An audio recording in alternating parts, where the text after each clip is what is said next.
I held the invitation in my hands for 17 minutes before my brain allowed me to process what my eyes were seeing. 17 minutes of standing frozen in my kitchen, the morning coffee growing cold on the counter behind me, my entire world collapsing into a single piece of cream-colored cardstock with gold-embossed lettering.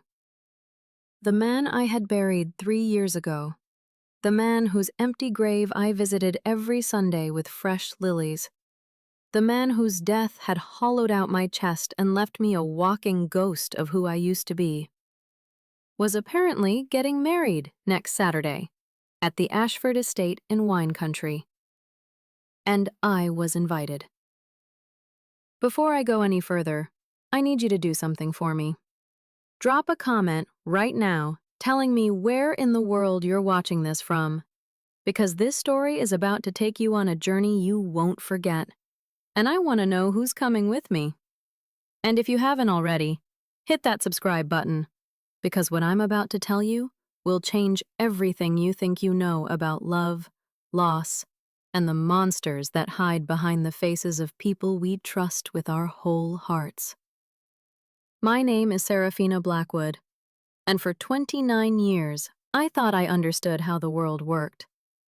You grow up, you fall in love, you build a life, and when tragedy strikes, you grieve, and eventually, somehow, you find a way to keep breathing. That's what I believed. That's what I had been doing for 3 years, one excruciating day at a time, learning to exist in a world that no longer contained Calloway Hayes, the only man I had ever loved. We met at a gallery opening in the Arts District downtown. I was 23, fresh out of design school, working as a junior architect at a small firm that paid me barely enough to cover my rent and my student loans. A friend from college had dragged me to the event, promising free wine and potential networking opportunities. I hadn't wanted to go. I was exhausted from a 60-hour work week. My feet hurt from the cheap heels I'd bought at a discount store, and I would have given anything to be home in my tiny apartment eating leftover Thai food in my pajamas. But then I saw him, standing in front of an abstract painting that looked like someone had thrown buckets of blue and gold paint at a canvas and called it art. He was laughing at something his companion had said, and when he laughed, his whole face transformed. He had this way of existing in space that made everyone else seem slightly out of focus, like the universe had decided to sharpen him and blur everything else. He caught me staring. Most people would have looked away, embarrassed. I held his gaze because something in his eyes felt like recognition, like we had known each other in some other life and were only now remembering. "You hate that painting as much as I do," he said, appearing beside me moments later with 2 glasses of champagne. "I think hate is a strong word," I replied. "I prefer to say that I fundamentally disagree with its existence." He laughed again, and the sound went straight to my heart. "Calloway Hayes," he said, extending his hand. "Seraphina Blackwood." Seraphina. He said my name like he was tasting it, rolling it around on his tongue. "That's beautiful. It suits you." My mother was a romantic. She named me after an angel. "And are you?" His eyes sparkled with mischief. "An angel?" "Far from it." "Good." He clinked his glass against mine. "Angels are boring. Give me a woman with a little darkness any day." That night we talked until the gallery closed, then walked to a 24-hour diner where we talked until sunrise. He told me about growing up in a small coastal town, about his father who was a fisherman, and his mother who taught piano to the neighborhood children. He told me about his dreams of becoming a wildlife photographer, of traveling to remote corners of the world to capture images that would make people care about animals they'd never see in person. I told him about my own childhood, raised by a single mother who worked 3 jobs to keep us fed, about my grandmother who taught me to draw and made me believe that beautiful things were worth fighting for, I told him about the scholarship that had changed my life, about my dreams of designing buildings that would outlast me by centuries. By the time the sun came up, I knew I was going to fall in love with him. It wasn't a choice. It was gravity. For 4 years, we built a life together. We moved into a small apartment with a leaky faucet and windows that rattled when the wind blew. And we were happier than anyone had a right to be. He got a job with a nature magazine that sent him on shoots around the world, and I worked my way up at the architecture firm until I was leading my own projects. We adopted a 3-legged cat named Hemingway from a shelter, and spent our weekends exploring hiking trails and hole-in-the-wall restaurants. When he proposed on the beach where we'd taken our first vacation together, the sun setting behind us and dolphins playing in the waves offshore, I said yes before he finished asking the question. We set a date for the following autumn. I bought a dress, we tasted cakes and interviewed caterers, and argued about whether to invite his weird uncle who always drank too much at family gatherings. And then, 3 weeks before we were supposed to become husband and wife, he went on a photography expedition to the Cascade Mountains, a week-long trip to capture images of a rare species of owl that only nested in one particular valley. He called me every night, his voice crackling through spotty reception, telling me about the shots he was getting, about how much he missed me, about how he couldn't wait to start our life together. The last time I heard his voice was on a Tuesday evening. "I love you, Sarah," he said. "I'll be home Friday. Save me some of that terrible frozen pizza you like." "I love you too," I replied. "Be safe." He never came home. The search lasted 2 weeks. They found his campsite, perfectly organized. They found his camera, smashed on rocks at the bottom of a ravine. They found traces of blood on the edge of a cliff where the ground had apparently given way. They theorized that he had gotten too close to the edge, trying to get the perfect shot, and the unstable earth had crumbled beneath him. His body, they said, had likely been carried away by the river that raged through the canyon below. There was no body to bury, no closure. Just an empty casket that we lowered into the ground on a gray October morning, while I stood there feeling like someone had removed my skeleton and expected me to remain standing. The grief was a physical thing. It lived in my chest like a creature with teeth, gnawing at me from the inside out. I couldn't eat, couldn't sleep, couldn't work. I lost 15 pounds in the first month. My mother moved in with me for 3 months because my friends were afraid to leave me alone. For the first year, I visited his grave every single day. I would sit there for hours, talking to the cold earth as if he could hear me. I told him about my day, about the projects I was working on, about how Hemingway had finally learned to use the cat door. I told him about my dreams, which were always of him. Always of us in that alternate universe where the ground hadn't given way, and our wedding had happened, and we were living the life we'd planned. The second year, I started going weekly instead of daily. My therapist said it was progress. My mother said I was healing. I felt like a traitor. Like every day I didn't visit was a day I was forgetting him, letting him slip further away. By the 3rd year, I had learned to function again. I wasn't happy, not really, but I had found a way to exist. I threw myself into work. I got promoted twice. I bought a small house with a garden where I planted lilies, his favorite flower. I went on a few dates, pushed by well-meaning friends, but none of them went anywhere. How could they? How could anyone compare to the ghost of the perfect love I had lost? And then yesterday happened. The invitation arrived in a plain envelope with no return address, which struck me as odd. Wedding invitations usually come in elaborate packaging, don't they? This looked almost like someone had dropped it in the mail as an afterthought. I almost threw it away without opening it. I wasn't in the mood for someone else's happiness, the eternal curse of the grieving. But something made me tear the envelope open. some instinct I'll never be able to explain. The first thing I saw was the names. Vivian Ashford and Beckett Thornwood request the honor of your presence at their wedding celebration. I didn't recognize either name. I assumed it was a mistake, meant for someone else, sent to the wrong address. Then I turned the invitation over, and there was a photograph. The bride was beautiful, blonde and willowy in an elegant dress, the kind of woman who looked like she'd never experienced a moment of hardship in her carefully curated life. She was gazing adoringly at the man beside her. The man had dark hair, slightly longer than I remembered. He had a beard now, neatly trimmed. He was wearing an expensive suit that I could never have afforded to buy him.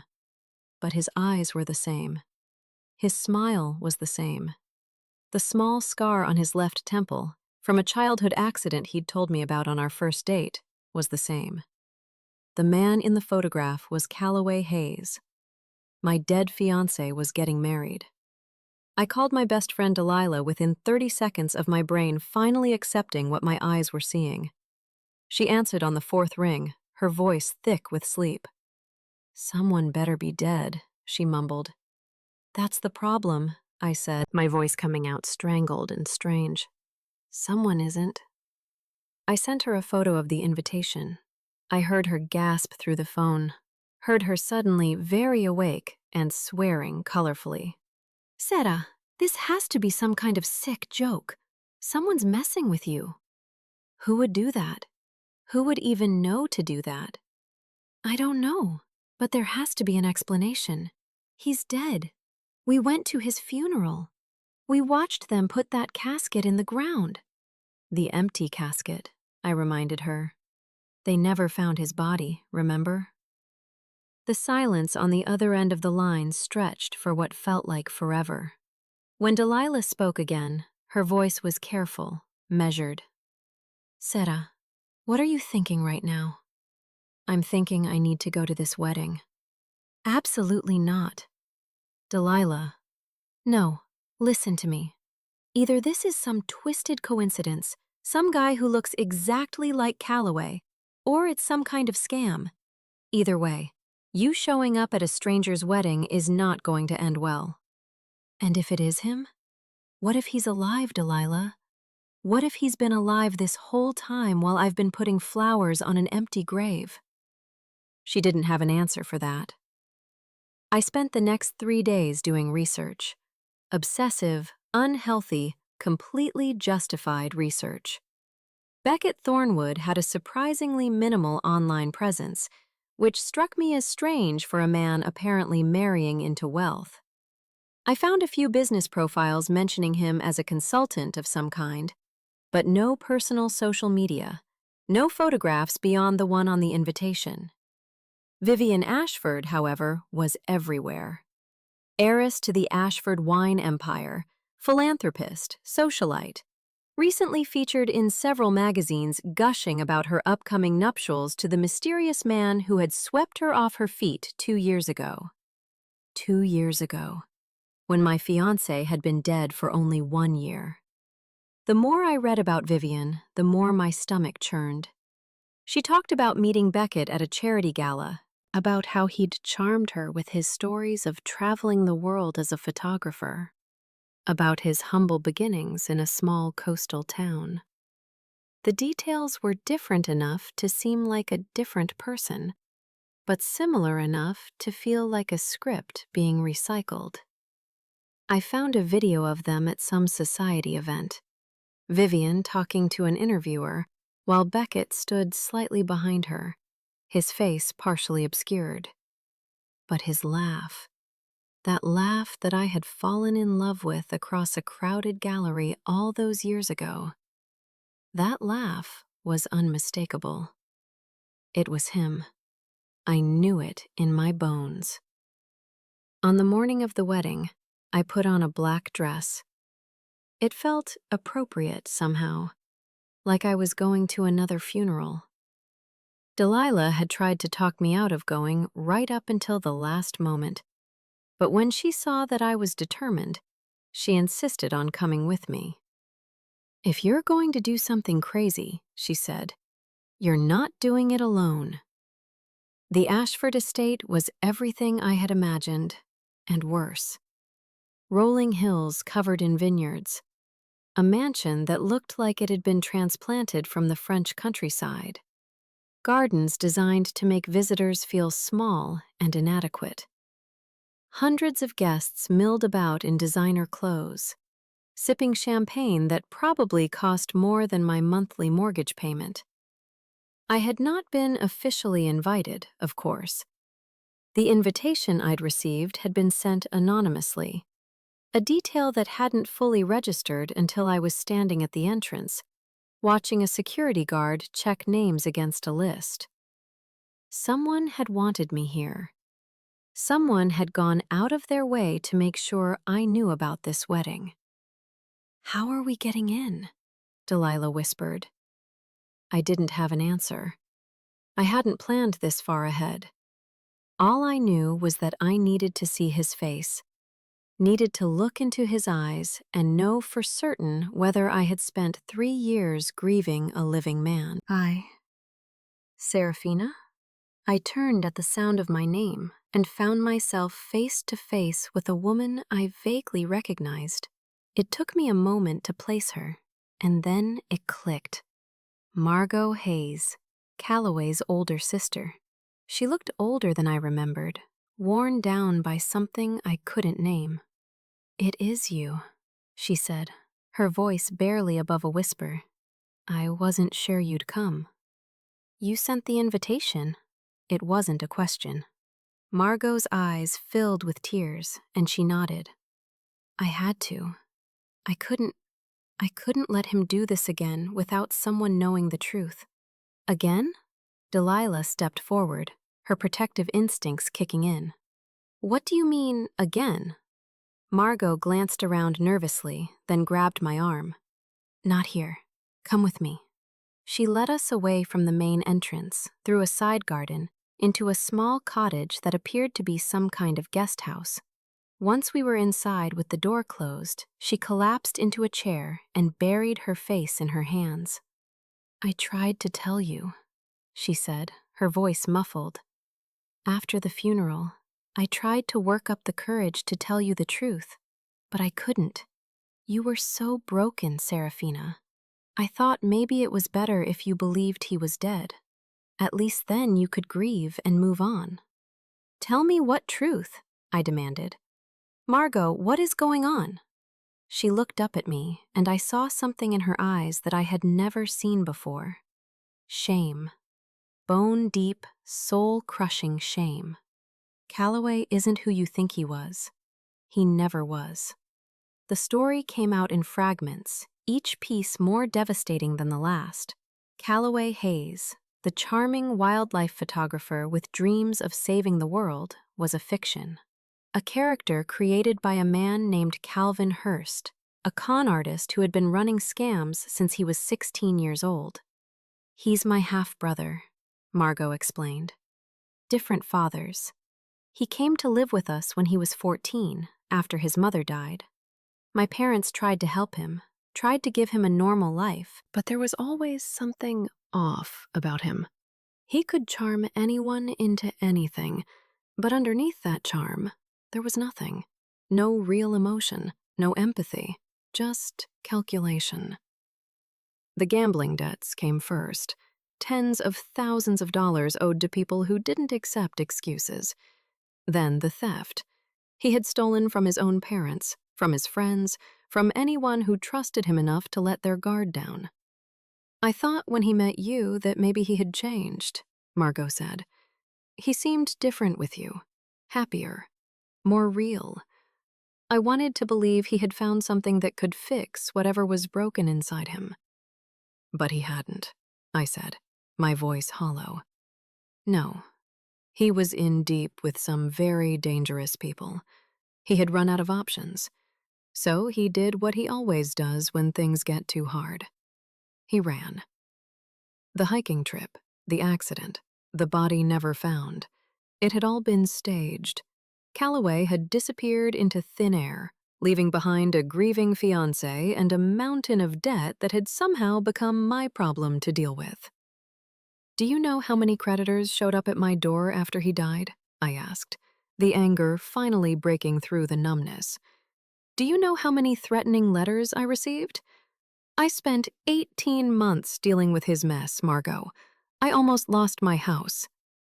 I know. I'm so sorry. Sorry doesn't cut it. I stood up and began pacing the small room, my mind racing. 3 years. 3 years of grief, of therapy, of slowly rebuilding myself from the ruins of the life I had planned. And none of it had been real. The man I had loved hadn't died. He had simply moved on to his next victim. Why tell me no? I asked. Why send that invitation? Because Vivian doesn't know. Margot's voice was urgent. She thinks she's marrying a man named Beckett Thornwood, a self-made businessman who lost his first wife to cancer and is finally ready to love again. She has no idea who he really is. And what do you want me to do about it? I want you to stop him. The wedding was scheduled to begin in less than an hour. 300 guests were taking their seats, a string quartet was warming up, and somewhere in that mansion, Vivian Ashford was putting on her wedding dress, completely unaware that she was about to marry a ghost. Here's what I need you to think about, and I want you to leave your answer in the comments. If you found out the person you loved and mourned was actually alive and about to destroy someone else's life, what would you do? Would you walk away and let karma handle it? Or would you fight? Tell me what you think. I need to see him, I said finally. I need to look him in the face before I do anything else. Margot nodded. He's in the groom's suite, West Wing, 3rd floor. Sarah, are you sure about this? Delilah asked, concern etched into every line of her face. No, I admitted, but I'm doing it anyway. The walk to the West Wing felt endless, each step taking me closer to a confrontation I had never imagined having. Delilah stayed close behind me, ready to intervene if things went sideways. Margot had given us directions and then disappeared, her part in this drama apparently complete. The mansion was even more opulent on the inside than it had appeared from the outside. Crystal chandeliers, marble floors, artwork that belonged in museums rather than private homes. This was old money, generational wealth that most people could only dream about. And Calloway, or Beckett, or whatever he was calling himself now, had wormed his way into the center of it. I found the groom's suite on the 3rd floor, exactly where Margot had said it would be. The door was slightly ajar, and I could hear movement inside. My heart was pounding so hard I was certain it would give me away. For a moment, I hesitated. I could still walk away.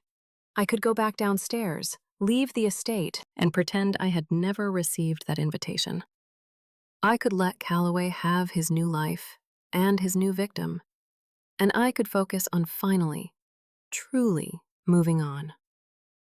But then I thought about myself 3 years ago, standing at that empty grave in the rain, so broken I could barely breathe.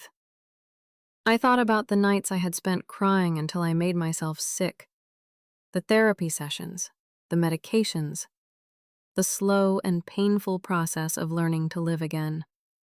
I thought about Vivian Ashford, putting on her wedding dress right now, excited to start her life with a man who didn't exist.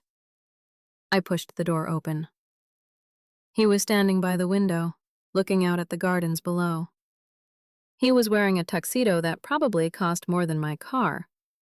His hair was longer, his beard neatly trimmed, and he had put on a little weight. Prosperity agreed with him. When he heard the door, he turned, and for one brief moment, I saw genuine shock on his face. It was the most real emotion I had ever seen from him. Seraphina. He said my name like it was a ghost, like I was the one who had come back from the dead. Hello, Calloway. Or should I call you Beckett now? The shock faded quickly, replaced by that charming smile I had once loved. How did you find me? Your sister sent me an invitation. Something dark flickered behind his eyes at the mention of Margot, but it was gone almost immediately. He moved toward me, his hands outstretched, his expression shifting to one of practiced concern. "Sarah, I can explain." "Can you?" I stepped back, keeping distance between us. "Can you explain why I spent 3 years thinking you were dead? Can you explain the creditors, the threats, the debt collectors who showed up at my door at 2 in the morning? Can you explain what it felt like to stand at your empty grave every Sunday, talking to a man who wasn't even there?" "It's complicated." "Then uncomplicate it." He sighed, running a hand through his hair in that familiar gesture I had once found endearing. "I was in trouble, Sarah. Serious trouble. There were people after me, dangerous people. If I had stayed, they wouldn't have just come for me. They would have come for you too." "So you faked your death to protect me? Is that the story you're going with?" "It's the truth." "Nothing you say is the truth. It never was." I watched him recalibrate, watched him try on different expressions until he found one that he thought would work. The man I had loved was like watching a performance I had never noticed before. Every gesture, every word, carefully calculated for maximum effect.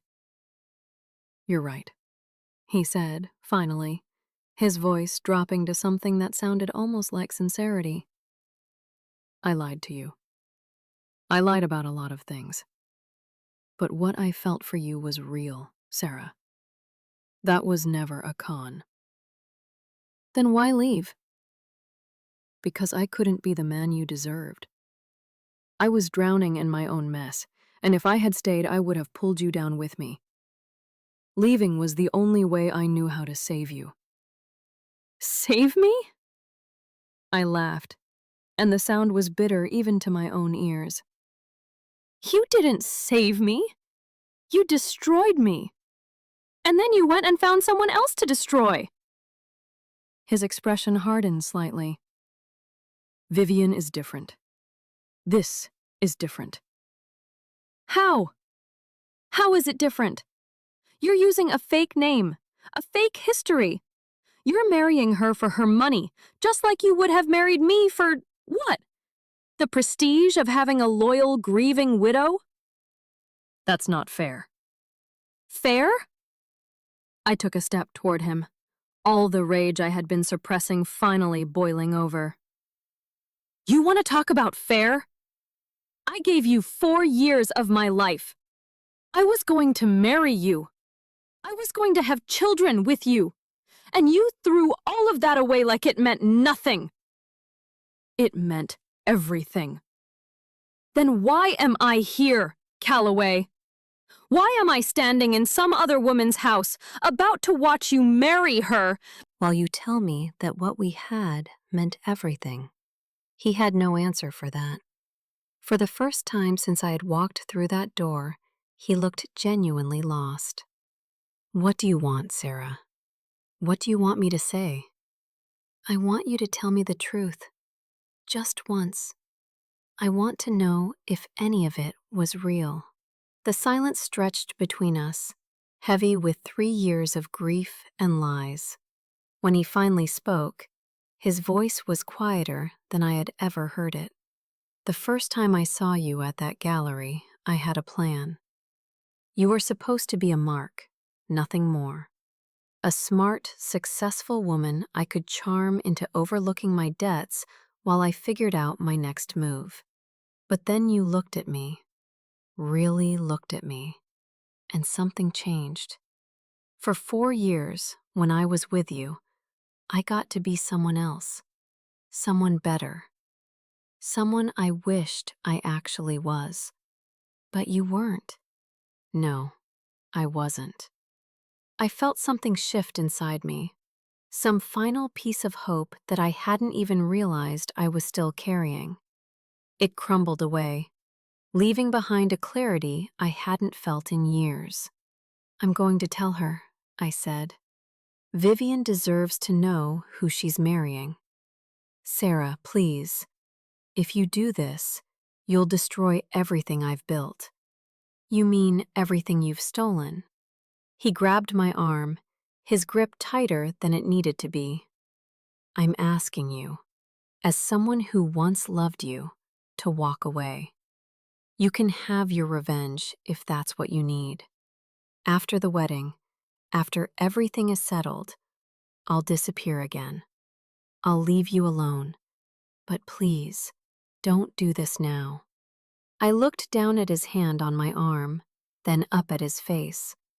The desperation there was real, but it wasn't for me. It was for himself, for the con he was about to lose, for the comfortable life that was slipping through his fingers. Let go of me. Sarah. Let go. The door burst open behind us. Delilah stood there, her phone in her hand, her expression a mixture of triumph and vindication. Sorry to interrupt, she said, but Vivian's father is on his way up here. Apparently, someone showed him some very interesting photographs of his future son-in-law at Seraphina's engagement party 3 years ago. The same future son-in-law who was supposedly married to a woman who died of cancer. Calloway's face went pale. What did you do? I didn't do anything, I said. But Margot apparently did more than just send me an invitation. The sound of footsteps echoed in the hallway, multiple people moving quickly toward the groom's suite. Calloway looked around wildly, searching for an escape route, but there was nowhere to go. This isn't over, he hissed at me. Yes, it is. The next hour was chaos. Vivian's father, a formidable man named Roland Ashford, arrived with a security team and a barely contained fury that made everyone in the room step back instinctively. Behind him came Margot, looking both terrified and relieved, holding a folder stuffed with documents. Is this him? Roland demanded, shoving one of the photographs in Calloway's face. Is this you? The photograph was from our engagement party. Calloway and me standing together, his arm around my waist, both of us grinning at the camera. The date was clearly visible on the banner behind us. 3.5 years ago. Calloway tried to maintain his composure. Mr. Ashford, there's been some kind of misunderstanding. Misunderstanding? Roland's voice could have shattered glass. You told my daughter your wife died of cancer. You told her you'd been single for 5 years. You told her your name was Beckett Thornwood. Which part of that am I misunderstanding? I can explain. I don't want your explanations. I want you out of my house and away from my daughter. The security team moved forward, and for a moment, I thought Calloway might try to run. But something in him seemed to collapse, the performance finally ending. He let them take him by the arms, let them lead him toward the door. But before they could remove him, another figure appeared in the doorway. Vivienne Ashford, still in her wedding dress, her makeup smeared from crying, looking at the scene before her with an expression of utter devastation. Is it true? Her voice was barely a whisper. Everything they're saying, is it true? Calloway looked at her, and for a moment I saw something that might have been genuine regret. Vivian. Don't. She held up her hand, stopping him from coming closer. Don't say my name like you care about me. Don't you dare. She turned to me, her eyes red-rimmed but clear. You're Seraphina? The fiancé who thought he was dead? I nodded, not trusting my voice. How long were you together? 4 years. We were supposed to get married 3 weeks after he disappeared. Vivian closed her eyes, absorbing the blow. When she opened them again, there was steel beneath the tears. Take him, she said to the security team. Take him somewhere he can't run. My father's lawyers will want to speak with him. As they dragged Calloway away, He twisted to look back at me one last time. I expected anger, accusations, the mask of charm finally falling away to reveal the monster beneath. But what I saw instead was something I hadn't anticipated: exhaustion. The bone-deep weariness of a man who had spent his entire life running and had finally been caught. "I'm sorry, Sarah," he said. "For whatever that's worth, I'm sorry." And then he was gone. The guests were sent home with hastily fabricated explanations about a family emergency. The caterers packed up the untouched food. The string quartet stopped playing. 300 people had come to witness a wedding that would never happen, and within a few hours, the Ashford estate looked like nothing had ever been planned at all. Vivian found me in the garden as the sun was setting, sitting on a stone bench surrounded by roses that were just beginning to bloom. She sat down beside me without asking, and for a long while, neither of us spoke. "I met him at a charity gala," she finally said. "He was charming and handsome, and he seemed so genuine. He told me about his late wife, about how losing her had taught him to appreciate every moment. I fell for it completely. He's very good at what he does." "Was he good with you too? Did he make you feel like you were the only person in the world who mattered?" I thought about the early days of our relationship, the way Calloway had pursued me with single-minded intensity, the late-night conversations, the surprise picnics, the way he always seemed to know exactly what I needed to hear. "Yes," I admitted. "He made me feel like I had found my soulmate." Vivian let out a bitter laugh. "My father warned me. He said Beckett seemed too perfect, too polished. I told him he was being paranoid, that he was just trying to scare away anyone who got close to me. Parents often see things we can't, or don't want to." We sat in silence again, two women united by the same con man, the same lies, the same shattered dreams. It should have made us enemies, competing for the role of victim. Instead, it felt like we were allies in a war neither of us had known we were fighting. "What happens now?" I asked. "My father's lawyers are looking into pressing charges: fraud, theft, identity manipulation. Apparently, Beckett Thornwood had a very healthy line of credit that was entirely funded by my family's accounts. He's been siphoning money for months." I'm not surprised. Neither am I, really. Not anymore. Vivian turned to look at me directly. "Thank you for coming here today. I know it must have been incredibly difficult." I almost didn't. Part of me thought it would be easier to just walk away, to let karma handle it. But you didn't. No. I kept thinking about what it felt like to realize he was alive. The betrayal, the anger. I couldn't let someone else go through that without at least trying to warn them. Vivian reached out and took my hand. Her grip was surprisingly strong for someone who looked so fragile in her ruined wedding dress.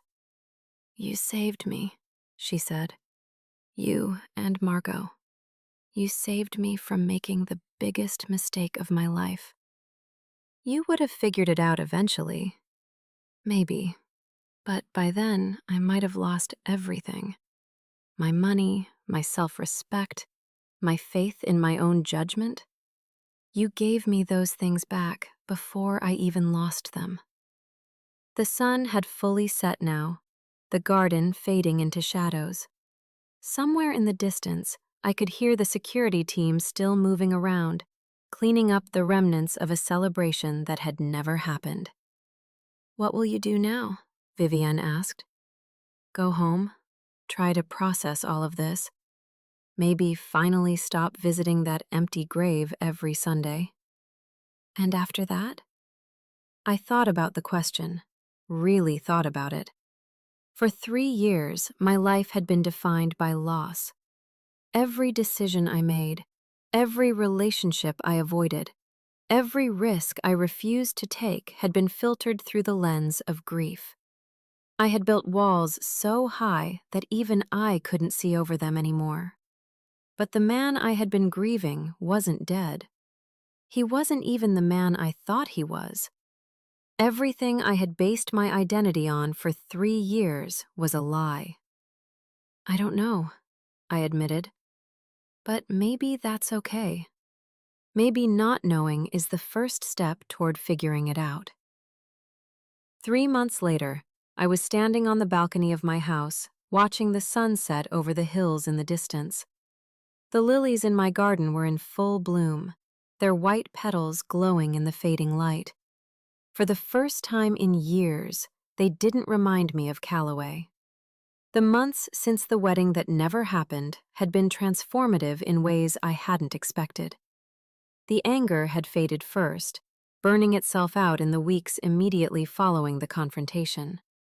Then came the grief, not for Calloway, but for the woman I had been before him. The woman who had trusted easily and loved without reservation. I grieved her like I would have grieved a friend, with tenderness and acceptance. And then, slowly, something else began to emerge.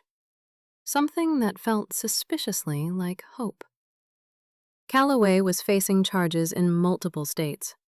The evidence Margot had gathered over the years was extensive, documenting a pattern of fraud that stretched back decades. He would likely spend years in prison, and even when he got out, his days of running cons were over. His face had been plastered across news outlets nationwide. The charming wildlife photographer exposed as a predator of a different kind. Vivian and I had stayed in touch. It had seemed strange at first, 2 women bonded by shared trauma, but our friendship had become one of the most meaningful relationships in my life. She was stronger than she appeared, with a sharp wit and a generous heart that her wealth had never managed to corrupt. "You should come to the vineyard next month," she had said during our last phone call. "We're having a harvest festival. Lots of wine, good food, maybe some terrible dancing." "Will there be eligible bachelors?" "Seraphina Blackwood, are you actually asking about dating prospects?" "Maybe. Is that a crime?"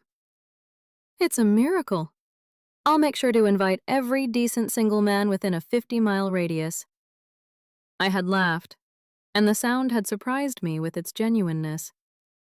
Laughter had become easier lately, less forced, less weighted with the memory of what I had lost.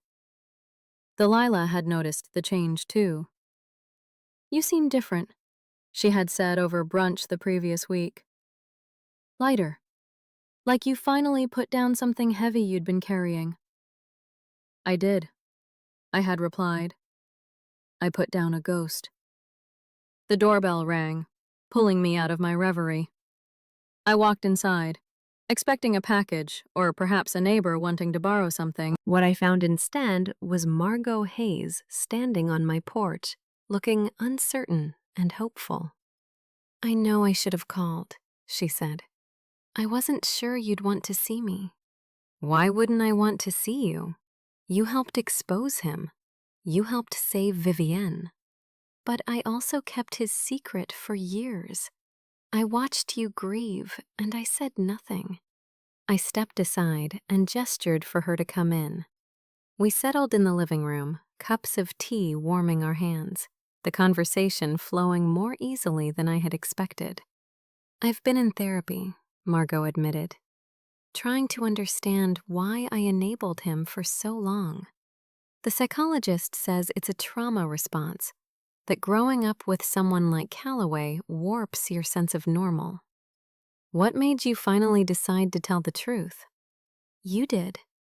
When I sent that invitation, I didn't know if you'd come or not, but I knew that if anyone deserved to know the truth, it was you.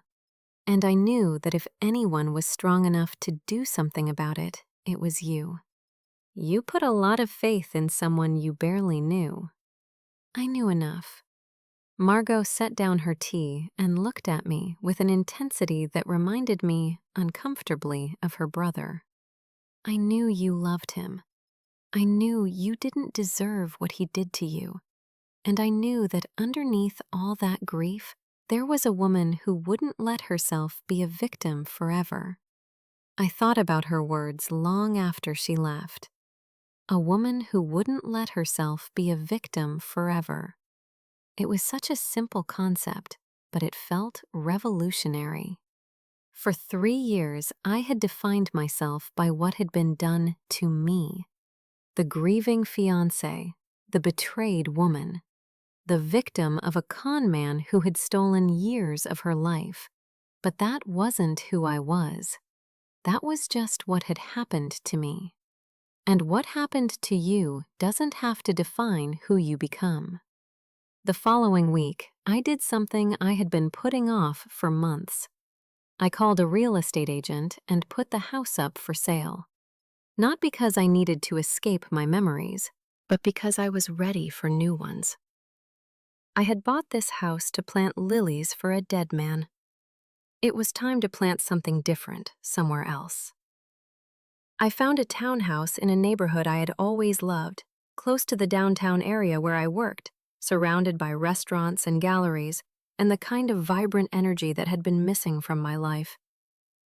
The day I signed the papers, I felt something unlock inside my chest, something that had been held captive for far too long. Freedom. I was finally free. 1 year after the wedding that never happened, I stood on a cliff overlooking the ocean, watching the waves crash against the rocks below. The same ocean, perhaps, that Calloway had supposedly fallen into all those years ago. The same ocean that had swallowed a fiction and returned a truth. So much had changed in the past 12 months. I had been promoted again at work, leading the design team for a new community center that would bear my name on the dedication plaque.